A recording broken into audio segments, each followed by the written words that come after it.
Friends, ఇప్పుడే నేను వార్త ఎస్ఐ ఆత్మహత్య అంటూ వార్తలు అయితే వస్తున్నాయి. ఫ్రెండ్స్, మరి ఏమైంది ఏంటి, మరి ఆత్మహత్య చేసుకున్నారా, ఏం జరుగుతుంది అనేది చూసేద్దాం ఫ్రెండ్స్. వివరాలకు వెళ్ళే ముందు దయచేసి లైక్ చేసి షేర్ చేసి సబ్స్క్రైబ్ అయితే చేయండి ఫ్రెండ్స్.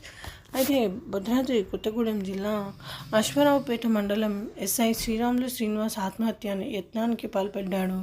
జూన్ 30 నుంచి కనిపించకుండా పోయిన శ్రీనివాస్ మహబూబాబాద్ వ్యవసాయ మార్కెట్ సమీపంలో సోమవారం తెల్లవారుజామున పురుగుల మందు తాగి పడిపోయి ఉన్న శ్రీనివాస్ను అక్కడ స్థానికులు గుర్తించారు. ఈ విషయం గురించి పోలీసులకు సమాచారం అందించారు.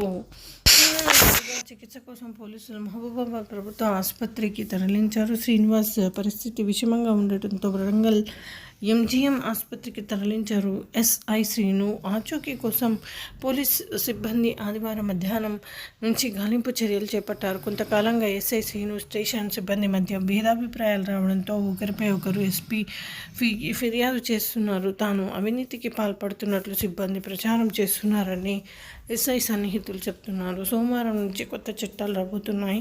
ప్రతి ఒక్కరూ సక్రమంగా పనిచేయాలని ఆదివారం స్టేషన్లో సిబ్బందికి సూచించారు. ఆ తర్వాత ఆయన సొంత వెహికల్లో ఆయన్ని డ్రైవింగ్ చేసుకుంటూ వెళ్ళిపోయారు. మండలంలో వినాయకపురం వరకు సెల్ ఫోన్ పనిచేసింది. ఆ తర్వాత పనిచేయకపోవడంతో సిబ్బంది ఎస్ఐ కోసం వెతికారు. దీంతో ఆ విషయం జిల్లా ఉన్నతాధికారులు సమాచారం ఇచ్చారు. ఇటీవల జరిగిన క్రైమ్ రివ్యూ మీటింగ్లో ఉన్నతాధికారులు ఎస్ఐని మందలించినట్లు సమాచారం. ఫ్రెండ్స్, ఈ విధంగా వార్తలు